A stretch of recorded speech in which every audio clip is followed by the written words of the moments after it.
Hi there, MMO fans! I'm Bree Royce, the editor-in-chief of MassivelyOP.com, and today I'm back with another video edition of my MMORPG column, Working as Intended. Now, this episode is near and dear to my heart because it's all about the Elder Scrolls series, which I think is fair to say is my favorite video game series of all time. Now, it just so happens that Elder Scrolls Online, the MMO, is introducing housing with its Homestead patch this very week. And since I'm the kind of nutjob who loves this series so much that I literally have 3 of the single-player games installed and totally decked out with mods pretty much all the time, I thought it would be fun to take a video tour back through the series and show people who may never have played the earlier single-player games what they're missing when it comes to housing. Seriously, it's going to be fun to see it all in succession, watch how the housing has progressed over the last 20 years. Yes, it's been 20 years, and I'm even going to show you some of my favorite housing mods while I'm at it, while we go through the game. So, get your shades on, folks, because we're going to start not with the new and shiny and pretty 2017 MMORPG, but with Daggerfall. Oh, womp womp. Yeah, technically Arena is actually the first Elder Scrolls game, but it didn't have housing that I know of, and honestly I never played Arena, so Daggerfall is where we are. You can actually pick up Daggerfall to this day. I believe it was on the website, the official Bethsoft website for a long time, but you probably actually want the one that's on Good Old Games because it comes bundled with the DOSBox stuff that you're actually going to need to make this thing run on a modern 2017 machine. So here I'm actually going to show you what it looks like in Daggerfall to buy a house. It was really simplistic, very sprightly. As you can see, these are not 3D models or anything of the kind. So you would basically go to the bank and you would just buy a house straight from the bank, and it would always be in that city. There would be a ton of houses to choose from, big houses, small houses, and they usually cost tremendous amounts of money. The main problem with housing in Daggerfall was that there was no point to it. You couldn't, decorate it, you couldn't really mod it, there were not really mods for Daggerfall. And here I'm actually going to show you what it looks like to ride to my house, just because there were a couple of different options for riding, which was actually kind of cool. But, there really wasn't a whole lot of point. It was just one of those prestige things. Not like some of the later installments of the game when there was actually a serious business point to having, having a house. So here we are. There's what the map looks like. This is my house. You can see it's designed like a big rectangle with some other rectangles stacked on top. It's not, they're not really housey looking.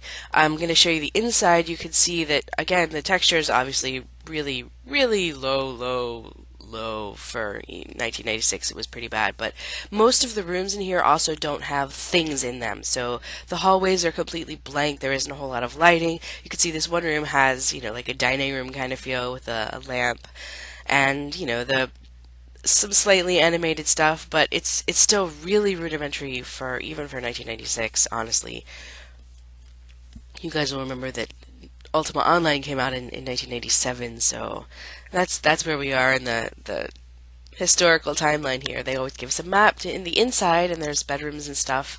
But again, really rudimentary stuff, and as I said, no real point to it. If you could come in, and basically dump your stuff on the floor, and that was it. There was just no point to it. It was just kind of like a fun, again, prestige thing to have, a way to spend all the money that you'd stolen throughout the course of the game, but there wasn't a whole lot of point.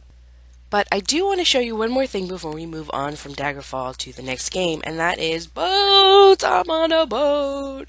Yeah, so part of the reason that housing was so lame in this game is because everybody used boats, because you could instantly teleport to your boat from almost anywhere in the game, and you didn't have to actually go to the town, to travel to the town and then try to remember where the heck your house was. You just teleported, bam, you were there, and you could use it. As I recall, you could use it to get to other places, along the coastline. It was just a really cool little toy. And so what I would do is I would take, again, there's no storage or anything here, so I would end up just taking my stuff and dumping it in piles, organized piles on the deck of my boat. I'd have one for alchemy flowers and one for clothes and one for Daedric armor, and it was just, again, very rudimentary. You guys are going to be really impressed at how far the game came, even when it got to Morrowind.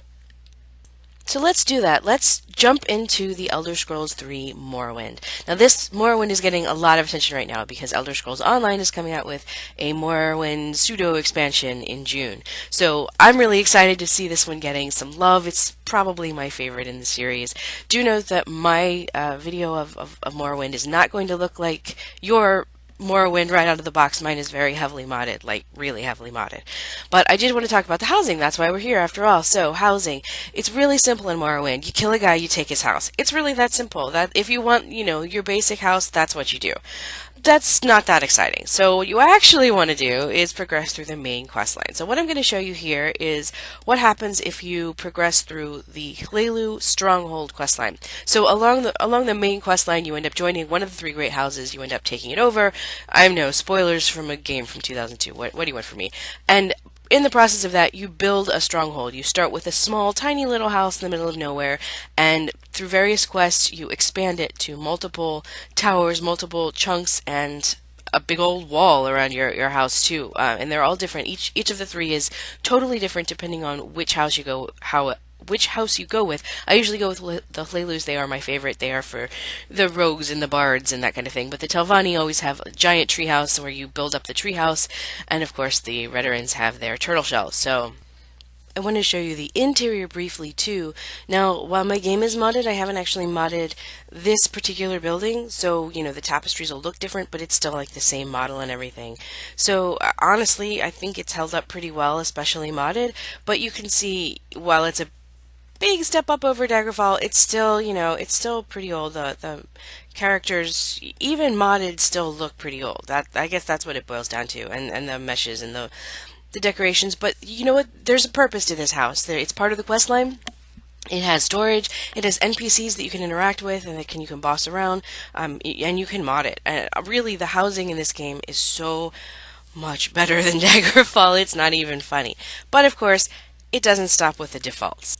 In fact, one of the very coolest things about the post-Daggerfall games is how easy they were to mod. So I'm going to show you a couple of my favorite mods. I didn't make these, and I will put links to where you can get them on the YouTube video, so you can just click on them and go straight to them. This one is called Grumpy's Apartment.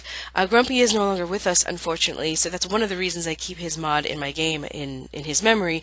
But this is actually a super convenient little house. Now, you guys are going to notice throughout my videos that I am absolutely obsessed with small, really well decorated houses. Unfortunately, this one is a little dark, but I didn't want to neglect it because I just love it. It's in a really unique and convenient place right up on top of the house that belongs to an NPC that it's like super important to the plotline. You are constantly going back here, so it's really convenient for you to have an apartment right on top of his. And of course, it has this adorable little balcony, which is how I brought in the Morrowind stuff. So next up is actually going to be a mod by a modder called Korana. Now, Korana is really one of the best, if not the best, modder that the Elder Scrolls series has when it comes to housing. And you guys are going to notice I have her stuff in like all three of the main games. Seriously, I just keep falling in love with her houses. She is the best. This one is called Wolverine Well House. It's literally inside of a well at Wolverine Hall. So I use this one for all kinds of characters. It's really small. You can see it's dark, but it's really well lit with lots of, the little Ashlander lanterns. But it's simple, it's cute, and kind of dank looking, and there's a little pool, and there's a bed, and it's just got everything you want without too much stuff. It's like the perfect lair for that kind of character who really needs a lair. I love this one. It goes into almost every game I play. Now, the very last Morrowind mod I want to show you, and I know it's hard to narrow it down, there are so many cool ones, but this one is by Wesley. It's called Wesley's Alakazar's Lamp. It's one of those, like, house in your pocket kind of thing, the pocket house, where you rub the lamp by dropping it on yourself, and poof, you're inside of this house that's inside of a lamp. It's got this, fantasy Arabian theme, which I love, and it works really well with the Morrowind. So you got your dancing girl, you got your genie who sells a ton of stuff. There's actually a lot of cute stuff in here. There's a really beautifully decorated bedroom. Now, these are all like special meshes and textures. These don't actually exist in the game, or they've been imported over from Tribunal. It has this great like pool tub thing, which is kind of perfect if you have a ton of companions following you around. You just toss them in the tub and get rid of them and get them stuck. And it's got this gorgeous, I'm not even sure what you call it, it's like an observatory, orrery. It's just beautiful. It's got all of these wonderful windows, and I just love it. Again, I actually keep this one installed because it includes like hundreds of pieces of clothing and armor and weapons. That's why I actually keep it. But I think it's a really cool house anyway, even though it's a little too big for my particular taste. And you just can't help but, how pretty is this? Now, I've actually made a couple mods myself, but I didn't want to include them because I thought that these particular ones actually show off all the crazy stuff that Morrowind is actually capable of better than mine. But I will link them here for anybody who's interested. So now it's time to turn our attention to Oblivion, the fourth entry in the Elder Scrolls series. Oblivion takes a lot of flack because it takes the player back to Cyrodiil, which is the Imperial province, and it can be a little generic, I mean, compared to Morrowind, which was very alien, and this is not very alien. This is almost like a stock Roman kind of fantasy. But I think it has some, interesting things working for it because all of the little outlying counties actually have quite a bit of the flavor, and including the housing flavor of the provinces they're next to. So Cheydinhal, has some Morrowind influences, and Anvil has some Hammerfall influences, and I really like that. So Oblivion does have housing. It is much easier to get than Morrowind, at least if you're not talking about, killing a guy and taking his house, which you can also still do here, but I'm talking about, the real housing, the built-in housing that you're actually supposed to do. So getting a house in Oblivion is actually super simple. You basically just need to get in good with the Count, then you talk him into selling you a house, then you go to the store, you buy a whole bunch of pieces of, like, sets of furniture, like the bedroom set or, the dining room set. And boom, the house is yours and it's pre-decorated for you. There's nothing wrong with these houses. This is the Cheydinhal house, and it's cute. I mean, look, I'm looking around now. It's beautiful, actually. I really like the style in Cheydinhal. All of the counties, all of the little cities have a different style of house. So if you don't like this style, you'll go to Skengrad or Bruma and get is it Bruma? Yeah, Bruma. And you'll get the other, a different style. So that's a nice option. I don't think that the options are as good in Skyrim, for example, and you don't get as many options in Morrowind, but they're kind of boring. I mean, they look like vanilla. They look like they belong in Oblivion. And I shouldn't even say vanilla because my game is very much modded, as you can see, so vanilla doesn't even look this good. So there you go, basic, simple. But, of course, those are not really your only options because mods exist. So I wanted to take a look at a couple of my favorite mods from Oblivion. Again, I didn't make these, I'll give credit as I go. This one is AtomicDruad's Enchanted Druid Treehome, which is a little confusing, I admit. And it's very cute, and you can see that Oblivion modders have come really far since the days of Morrowind. This is 2006, maybe the mod came out a couple years after that. But they've gotten so good with activators, so instead of, the Morrowind style pools where companions just get stuck, here we have tubs that actually fill. Bedrooms that actually light up, curtains that actually move, pods that will actually teleport you around the world. It just ends up being like a mini game almost, instead of just a place to dump your stuff like a Daggerfall boat or something. So this one is actually Korana's Hall of Blissful Dreams. It's located in Bliss, which is one of the halves of the city in Shivering Isles, which is the big expansion that came out for Oblivion. This house is super creepy. Now a lot of this stuff came with that expansion, so like the furniture isn't new, it's just part of that expansion, so you might not recognize it. Same with the stained glass. But as usual, Korana has done a spectacular job putting it all together, lighting it all appropriately, and making what is just a breathtaking house if you are playing in the Shivering Isles and need, a home that's a little bit local. So I want to look at one more housing mod before we depart Oblivion for Skyrim. This one is Korana's Shadowcrest Vinyard. I think this is hands down my favorite Oblivion housing mod. I think it's so spectacular it probably could have been sold as DLC instead of just given away for free by an amateur modder, because this is so not amateur. It's just stunning. Not only is it beautifully decorated and completely decked out with activators for cooking, activators for cleaning, activators for alchemy labs, activators for lighting. It's beautiful, and it has an amazing quest line baked right into it that I won't spoil for you, but it's very spooky, very creepy, and honestly, it's totally worth an Oblivion playthrough just to check this out. Check out this house. It's like four levels of just amazing work on the part of Korana, really. Just absolutely stunning. So that brings us up to 2011, which is when Skyrim came out, or 2016, for those of you who are just joining us with the special edition version that came out last year. Skyrim, just like Oblivion, has houses. In fact, it's pretty similar. The base game, at least, is pretty similar to Oblivion. You basically need to get in good with the Jarl of the area where you want to buy a house, and eventually you'll be able to do quests, find the favor, and get a house. The vanilla houses are pretty simple. What I'm showing you right now is Bree's home, which is in Whiterun, one of the early areas of the game if you're playing it straight through. It's alright. There's nothing wrong with it. It's It's very Skyrim. It's so provincial, it's not funny. But I mean they're kind of boring. They're vanilla, so you know, what are you gonna do? But it's serviceable if you don't want to completely mod the crap out of your game. But who would do that? Now, the alternative, if you still want a clean base game, is, of course, to get the Hearthfire expansion, the DLC, which basically allows you to build a house from scratch. And in fact, there have been some really great mods built on this infrastructure that's really awesome. So, again, you go through quest lines, get in good with the person who's going to sell you the land, and then you basically come to the land and use the tools that are already set up here for you to design your house. You put down the foundation, you put down the walls, you put down the roofs, and then you are basically allowed to choose which pieces of the house you want. Do you want a stable? Do you want a greenhouse, or do you want an alchemist tower? Do you want extra bedroom for your children? Because yes, you can have children in this game. Or do you want a library? There are all kinds of choices you get to make. You can unmake them, remake them. It's a little bit of a slog, I'm not going to lie. In fact, pretty much everybody uses a cheat for these because it's really annoying to go out and actually harvest all of the materials you need to actually build these houses when all you really want to do is play in the house. But still, it's a really cool tool, you know, if you don't actually want to just install a pre-made house. If you actually want to go through the process of building a house, it has that.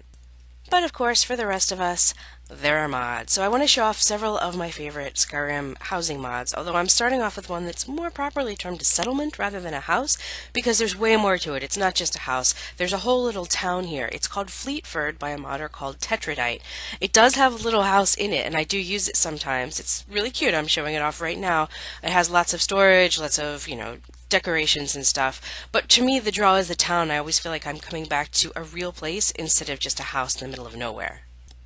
The next mod I want to show off is called Riften Mcgarrett by SA547. This is one of my favorites because of its location. It's actually a pretty simple house, all told, which actually makes it good for people who don't really want like a super cheaty house. But for me, that location in Riften is just perfect for a thief. If you're in the Thieves Guild and you're going to be going to Riften all the time, this is perfect. It's just got just the right flavor for a house, and it's got a hot tub. Oh my gosh, I can't get enough of the baths in these houses. They're just adorable, and the animations are so cool, and they just feel like real houses because they aren't just, you know, a bed in a box.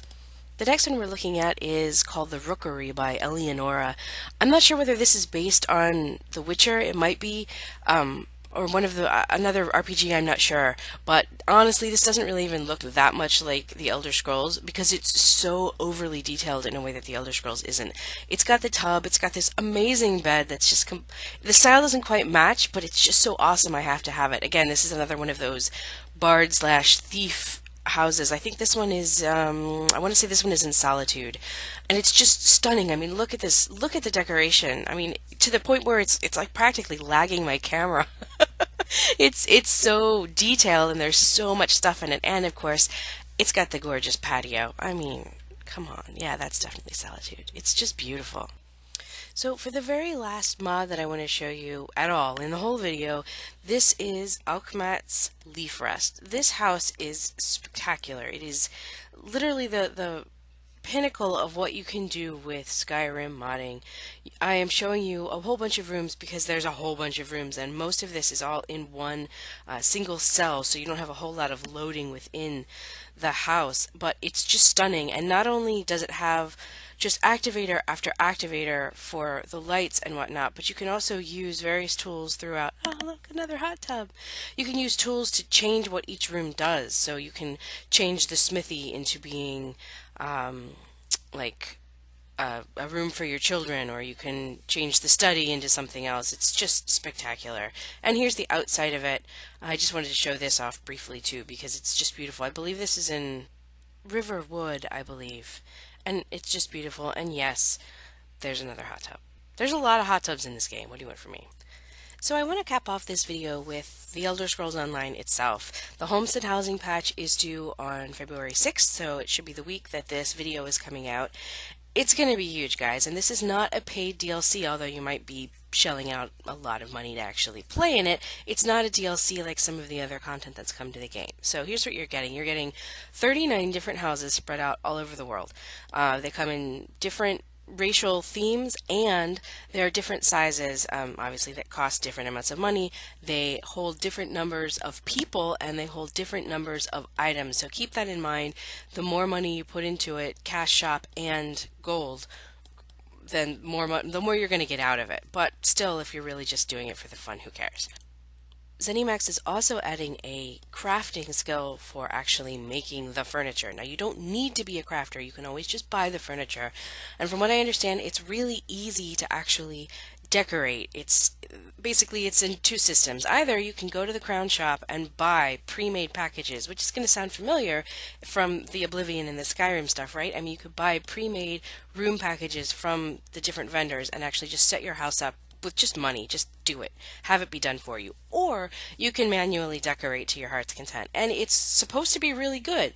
While you can't actually scale items like you can in something like WildStar, you can adjust the pitch, the roll, the yaw, and change the orientation of everything in the position. So it's freeform. It's not like a hook system like Lord of the Rings Online. Another thing to note is that there are lots of activators you can use just like in Skyrim and even Oblivion. So doors, fireplaces, lighting, all of that stuff is in the game, will be usable, and will actually function. Now again, there are caps on the number of furnishings that you can have, so you're going to want to have a really big one if you really want to store lots and lots of stuff. And another thing to note, which this is new because of course single player games don't need this kind of thing, but there's going to be a shared furniture bank kind of thing for when you're decorating, so all of your characters can pull from the same storage bin and actually decorate your house. You should also keep in mind that there's no real benefit to owning a house in the game. It's really just there for you to show off your stuff, to store your loot, to bring your friends and your guildies along to show off, how awesome your digs are. There's no real reason for you to worry about not having the absolute biggest, unless you have to have the absolute biggest. Also keep in mind that Bethesda seems poised to continue working on the housing in the future. We specifically asked whether they might have future locations and other DLC, or different planes even, since the planes are such a big deal in the Elder Scrolls universe, and they said, yeah, I think those are both very logical places to visit at some point in the future. So that seems to be on their table. On my table, in the meantime, is figuring out how I'm going to afford a massive island so I can decorate it and show it off. If you need me, I'm going to be in-game farming for dough with Larry, who was kind enough to share his ESO test server video with me so I could share it with you. Let us know down in the comments whether you enjoy this type of video from the Massively staff. And hey, if you go back to any of the older games and check out the housing mods I've linked, drop them a note and tell them I sent you too. Later, Outlanders, Musera, Nereverans, and Dragonborn, and thanks for watching Massively OP.